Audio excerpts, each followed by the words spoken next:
अस्सलाम वालेकुम दोस्तों, मैं हूं सईद उमर फारूक। अपने चैनल नंबर स्पीक्स की एक और एपिसोड के साथ आपकी खिदमत में हाजिर हूं। दोस्तों, आज के एपिसोड भी हर स्पेशल एपिसोड है और आज के एपिसोड में मैं कुछ ऐसी न्यूज़ आपके साथ शेयर करूंगा जो सोशल मीडिया पे बहुत ज़्यादा वायरल हैं। कुछ बात मैंने भी इन पे की हुई है, बट उसके बारे में मैं डिटेल में आपको बताऊंगा कि इसमें किस हद तक यानी कि एक्यूरेसी है, सदाकत है, और किस हद तक अभी तक ये सिर्फ डिस्कशन चल रही है। तो इसमें कुछ बात करेंगे हज के जो अखराजात हैं उसकी किस्तों से मुतालिक, हज के जो एक्सपेंसेस हैं, जो अखराजात हैं वो कितने हो सकते हैं उससे मुतालिक, और कौन कौन से डॉक्यूमेंट्स रिक्वायर्ड हैं इस दफ़ा हज 2024 करने के लिए। तो इस वीडियो को ज़रा डिटेल में देख लीजिएगा, समझ लीजिएगा। मैं कोशिश करूँगा जल्दी जल्दी आपको सारी चीज़ें एक्सप्लेन कर दूँ ताकि आपका ज़्यादा टाइम भी वेस्ट ना हो। बट वीडियो स्टार्ट करने से पहले आपसे सिर्फ इतनी सी रिक्वेस्ट है कि अगर आप हज, उम्रा और वर्ल्ड कप से रिलेटेड लेटेस्ट इन्फॉर्मेशन से वाकिफ रहना चाहते हैं तो नीचे दिए गए सब्सक्राइब के बटन पर अभी क्लिक कर लें। जी तो दोस्तों, बहुत सारे यूट्यूब चैनल्स जो हैं वो उन्होंने एक सेंसेशन फैलाई हुई है, थरथली जिसे नहीं कहते, उन्होंने फैलाई हुई है हज से रिलेटेड। तो मैं उनसे गुजारिश ये करना चाहता हूँ कि कुछ चीज़ें ऐसी होती हैं कि जैसे हज है, उम्रा है और जितने भी इस्लामिक फ्राइज़ हैं उनमें इस तरह की इंफॉर्मेशन शेयर ना किया करें जो अभी तक कंफर्म ना हो। तो चीज़ हमेशा वही बात शेयर करें जो कंफर्म हो जाए ताकि लोग जो हैं वो बाद में परेशान ना हो। तो जो इन्फॉर्मेशन अभी तक जो आ रही है, अंडर डिस्कशन है, यानी कि उस पर बातचीत जारी है, बट अभी वो फाइनल नहीं हुई है। वो डिस्कशन क्या चल रही है जनाब, गवर्नमेंट हमारे जो वफाकी वज़ीर मजहबी अमूर हैं वो ये कि क्या इस दफ़ा हम की जो अमाउंट है वो जितनी भी होगी क्या हम वो किस्तों में ले लें या यकमुश्त लें। ये अभी अंडर डिस्कशन है। अभी इस पर कोई फैसला नहीं हुआ कि हमने जितनी भी अमाउंट होगी वो यकमुश्त ले लेनी है या उसको हमने किस्तों में लेना है। अब इस पर जो बातचीत चल रही है वो ये कि क्या गवर्नमेंट के पास इतने रिसोर्सेज हैं कि अगर हम किस्तों में लें तो हम सऊदी अरब में सारे इंतजाम कर सकेंगे, कि हमारे पास इतने पैसे हैं।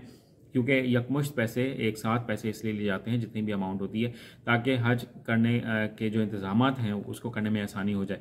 तो गवर्नमेंट अभी ये देख रही है फाइनेंस मिनिस्टर के साथ कि अगर हम किस्तों में लेते हैं पैसे, यानी कि पहली किस्त में जब एप्लीकेशन जमा हो रही हो तो उस वक्त हम 20,000 की अमाउंट ले लें, और उसके बाद जब जिन लोगों की कुरानंदाजी हो तो उन जिनका नाम आएगा हम उनसे पहले 3 लाख रुपए ले लें और फिर बाकी अमाउंट हम बाद में ले लें। तो इस तरह की अभी डिस्कशन चल रही है, बट अभी ये फाइनल नहीं हुआ। अगर फाइनल हुआ होता तो गवर्नमेंट इसको अनाउंस कर चुकी होती और तमाम शायद मीडिया पर भी और न्यूज़पेपर में भी ऐसी चीज़ें आ जाती, बट अभी तक ऐसा कुछ नहीं है। ये अंडर डिस्कशन है। अभी अपने आप को इस तरह से मेंटली प्रिपेयर ना करें कि आपको किस्तों में देना पड़ेगा। तो आप दोनों ऑप्शन अपने माइंड में रखें। यकमुश्त भी अदा करनी पड़ेगी तो आपको फ़ौरन से पूरी देनी पड़ेगी, अगर किस्तों में देनी पड़ी तो वो बहुत आसानी हो जाएगी। जो हज के जो अखराजात हैं, जो एक्सपेंसेस हैं, उनसे रिलेटेड जो न्यूज़ अब तक आ रही है, क्योंकि डॉलर की प्राइस माशाल्लाह बहुत ज़्यादा नीचे आ रही है। 200 आज की तारीख में, आज क्योंकि 17 अक्टूबर हो गई है, 274, 75, 76 के दरमियान कहीं ना कहीं डॉलर ट्रेड करता हुआ नज़र आ रहा है।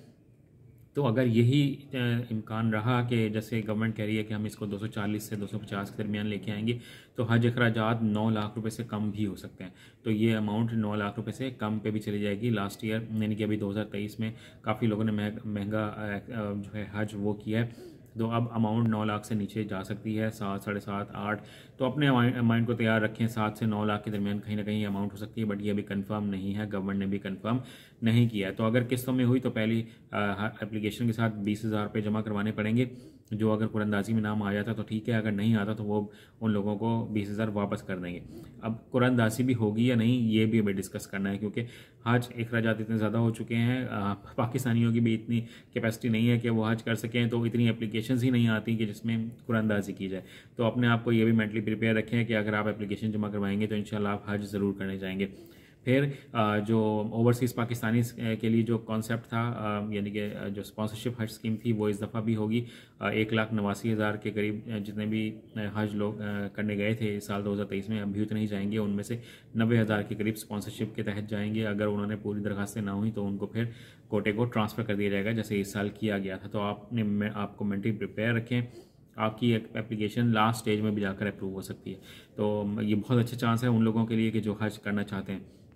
इसके साथ साथ कौन कौन से डॉक्यूमेंट्स आपने अपने पास रखने हैं, तो मैं ये आपको बता दूं कि जिन लोगों का जो कौमी शनाख्ती कार्ड है, जो आईडी कार्ड जिसको कहते हैं, CNIC जिसको कहते हैं, और पासपोर्ट अगर दिसंबर 2024 के करीब करीब कहीं एक्सपायर हो रहा है तो आप उसको रिन्यू करवा लें, उसको ये वेट ना करें कि ये तो बहुत ज़्यादा टाइम पड़ा है। ऐसा नहीं है, आपको प्रॉब्लम होगी।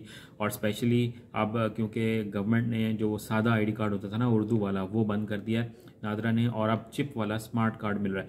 और चिप वाले स्मार्ट कार्ड में लोगों को बहुत ज़्यादा प्रॉब्लम भी आ रही है रिन्यू करवाने में। किसी की डेट ऑफ बर्थ का इशू आ रहा है, किसी की फैमिली ट्री का इशू आ रहा है, किसी की वालदा का नाम एंटर नहीं है, किसी का और भी बहुत सारे मसाइल हैं। तो उसकी वजह से लोगों को आईडी कार्ड रिन्यू करवाने में, हालांकि पहले आईडी कार्ड बने हुए हैं, बट रिन्यू करवाने में बहुत ज़्यादा प्रॉब्लम्स आ रही हैं।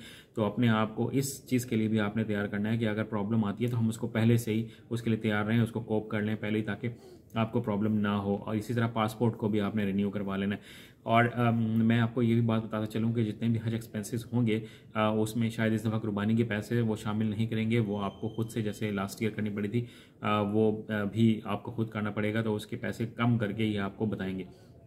इसके साथ साथ गवर्नमेंट बहुत ज़्यादा अच्छे ऐलानात ये भी कर रही है, और ये बात कंफर्म है जो मैं आपको बता रहा हूँ वो, कि गवर्नमेंट इस दफ़ा तमाम हाजी साहिबान को 2 सफरी बैग देगी, और वो सेम कलर के होंगे तमाम हाजी साहिबान के लिए, ताकि और उस पर एक बार कोड होगा, ताकि जो भी हाजी साहब हैं उनका वो सामान मिसप्लेस ना हो और उनको उनकी डेस्टिनेशन तक वहाँ पहुँचा दिया जाए। इसके साथ जो ख़वातीन हैं उनको एक ही कलर का स्कार्फ दिया जाएगा, ताकि दूर से पहचान हो जाए कि ये पाकिस्तानी आज़मीन हज ख़वातीन हैं। ठीक है। इसके साथ साथ गवर्नमेंट 4,000 रुपये एक्स्ट्रा लेगी, जिसमें हमारे मोबाइल का जो डाटा होगा वो उसमें फीड होगा। अभी क्या होता है, लोगों को यहाँ या तो यहाँ से सिम एक्टिवेट करवा के जानी पड़ती है यूफ़ोन की, या वहाँ जाकर आपको किसी कंपनी की सिम लेनी पड़ती है। बट गवर्नमेंट ने उनके साथ कॉन्ट्रैक्ट कर लिया है। पाकिस्तान के जो मोबाइल कंपनीज़ हैं अब वो सऊदी अरब में भी काम करेंगी, वो जैज़ हो, यूफ़ोन हो, जोंग हो, वो जो भी कंपनीज़ हैं ये वहाँ पर ज़रूर काम करेंगी। और 4,000 रुपये का पैकेज आपको करके दिया जाएगा, जिसकी वजह से आपको वहाँ जाकर डाटा पैकेज परचेज़ नहीं करना पड़ेगा। जो वहाँ जाके सऊदी अरब के पैकेजेस काफ़ी एक्सपेंसिव हैं, तो हम लोग यहीं से अपना पैकेज करके जाएंगे, तो आपको कॉल करने की ज़रूरत नहीं है। बहुत सारे सॉफ्टवेयर्स हैं जो वीडियो कॉल आपको अलाउ कर देते हैं, तो वो भी मैं आपको आगे बताता चलूँगा। तो आप अपने स्मार्टफोन्स ले लें जो लोग हज करना चाहते हैं। अगर आपके पास स्मार्टफोन नहीं है तो स्मार्टफोन बहुत कंपलसरी है, क्योंकि गवर्नमेंट एक स्पेशल ऐप भी डिज़ाइन करवाना जा रही है, क्योंकि उस ऐप के थ्रू आपके तमाम डाटा को फीड किया जाएगा, तमाम लोकेशन को फीड किया जाएगा, ताकि जो लोग भी हज करने जा रहे हैं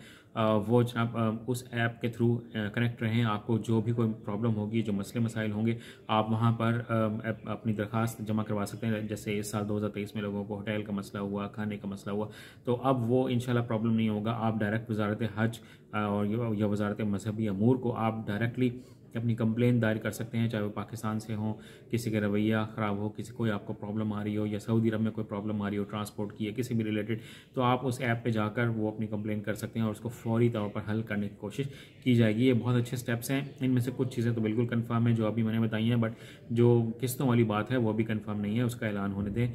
हज एप्लीकेशंस भी इंशाल्लाह चंद दिनों में ही अलाउ कर दिया जाएगा, तो वो भी आपने जमा करवाने शुरू कर देनी है। तो आज की वीडियो में इतना ही कहना था।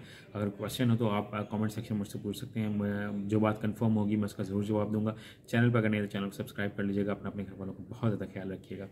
अल्लाह हाफ़िज़।